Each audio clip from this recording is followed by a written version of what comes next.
Hi, my name is Alexis and I am a junior at the University of Cincinnati, and today I'm going to be talking about the importance of career fairs.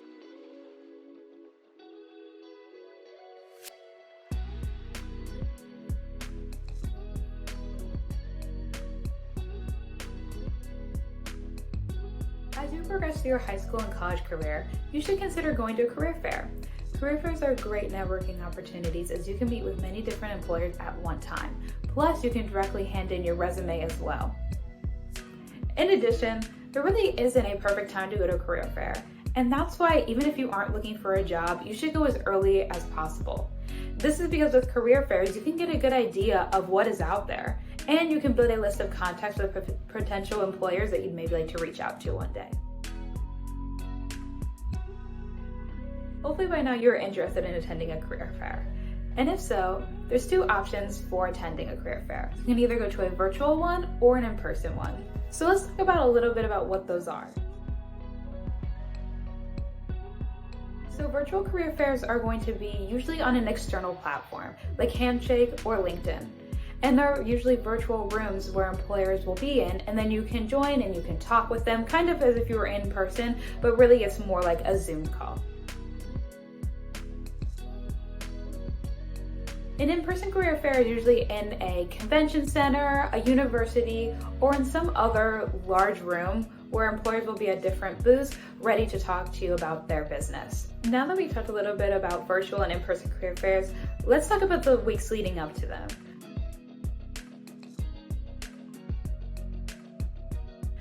I'm going to start about 4 weeks in advance, and I know what you might be thinking. Why do I need to start 4 weeks in advance? That's a lot of time. But hear me out. Starting 4 weeks in advance is a great amount of time to make sure that you are very confident and ready to go on the day of. So let's start with 4 weeks in advance. 4 weeks in advance, you can make sure you have the correct date and time of the career fair. There's nothing worse than having a scheduling conflict that you realize maybe the day of. By starting 4 weeks in advance, you can decide if that career fair is going to work within your schedule. And you don't have to attend the entire career fair, so you can allocate a few hours that you would like to attend.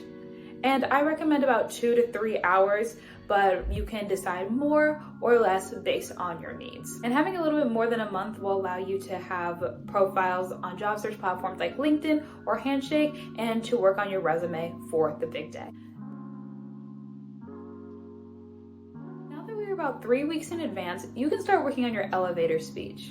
If you aren't familiar with an elevator speech is pretty much a quick introduction that you can share with employers while you are at a career fair. So within the elevator speech or a quick self-introduction, you should include things like your name, your year in school, your university major if applicable, and a question that you would like to ask them. So this helps them know a little bit more about you, as well as it shows your interest for their company. When there's only 2 more weeks to go, consider researching who's going to be there. Having a list of employers that you would like to talk with first is not a bad idea, especially because sometimes career fairs can get pretty busy. So if you can prioritize your time to talk with certain employers first and then going to the other ones, that'll help make sure that you are able to talk with all the employers that you hope to. There's only 1 week left to prepare. Now it's time to think about your outfit. This can be a little bit difficult to decide because it's not always specified, but a good rule of thumb is business casual. So I put a few examples of business casual here so you could possibly compare what you already have in your closet compared to these pictures so that you can decide what you might like to wear. Remember all of those tips from 4 weeks in advance? Now's a good time to make sure that your resume and Handshake and LinkedIn profiles are all ready to go.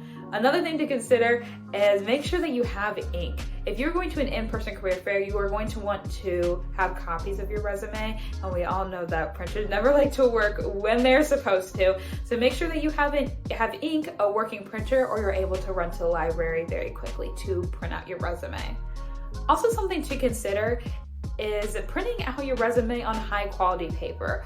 Although this is not a requirement by any means, having it on high quality paper can help your resume look just that much better. So that's maybe something you might like to consider for a career fair. And one last thing, make sure that you get familiar with the platform. If the career fair is being hosted on a platform that you are not familiar with, now would be a good time to maybe take a quick tour of it. And make sure that you don't have to make an account, because if you do, this would be a very good time to do that so you aren't scrambling to figure out how to do that on the day. Finally, it's the day of the career fair. Although you've been working hard, it's understandable if you're feeling a little bit nervous and worried about the big day. But hopefully, knowing that you've followed some of these tips and tricks the past 4 weeks helps you feel more at ease for the big day. If you're attending a virtual career fair, make sure that your device is fully charged.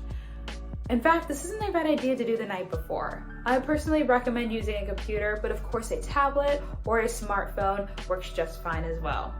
In addition, make sure that you have a quiet and comfortable room that you have access to.